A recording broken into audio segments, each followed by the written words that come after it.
బస్సుల అందులో ఒకటి రాయాలి, ఇంకో దిక్కు బర్ల స్కామ్, ఇంకో దిక్కు గొర్రెల స్కామ్, ఇంకో దిక్కు ఫోన్ ట్యాపింగ్, ఇదట అంటే అదట, అదట అంటే ఇదట, వీళ్ళ ఫోన్ ట్యాప్ అయిందంటే వాళ్ళ ఫోన్ ట్యాప్ అయిందట. నిన్న చూసిన దగ్గర నేను 10 లక్షల ఫోన్లు ట్యాప్ చేసిండు కేసీఆర్. చేస్తే గీస్తే ఒకడో ఇద్దరు లుచ్చగాళ్ళ ఫోన్లు ట్యాప్ చేసి ఉండొచ్చు, నాకెమెరిక కానీ చేస్తే చేసి ఉండొచ్చు, దొంగలై లంగలి, ఎందుకంటే పోలీసుల పని అది. కానీ దానికి ఏదో పెద్ద అంతర్జాతీయ కుంభకోణం ఏందో జరిగిపోయింది, ఏమో అయిపోయింది. ఎందుకు ఇవన్నీ డ్రామాలు? ఎందుకంటే ప్రజల మనసు అటెన్షన్ డైవర్ట్ చేయాలి. దేని మీదకి వెళ్ళి డైవర్ట్ చేయాలి?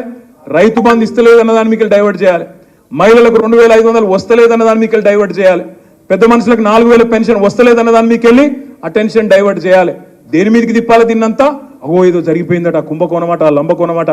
అరే రేవంత్ రెడ్డి గారు, ముఖ్యమంత్రిగా నువ్వే ఉన్నావు, చేతనైతే దమ్ముంటే ఈ లీకులు బంద్ చేసి చర్యలు తీసుకునేది ఉంటే తీసుకో, మేము వద్దంటలేం.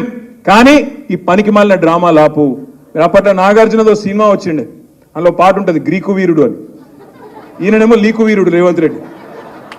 ఎందుకంటే నాకు ముఖ్యమంత్రి పదవి నడపత్తలేదు, ఏం చేస్తుండ్రు? రోజు ఒక్క లీకు, అదేదో స్కామ్ అయింది, ఇదేదో స్కామ్ అయింది. డైరెక్ట్గా చెప్పాలి, అదరా నాకు అర్థం కాదు, సీదా చెప్పు, ఈ తప్పు అయింది, వీని పట్టుకున్నాం అని లోపలేసినామని చెప్పు.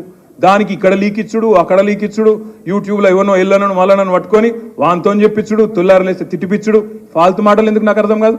ధైర్యం ఉంటే చెయ్యి, ముఖ్యమంత్రి నువ్వు, అధికారం నీది, తప్పులేం జరిగినాయో బయట పెట్టు, లోపలే ఎవరెవరు నేస్తావు, మేము వద్దంటలేం కదా.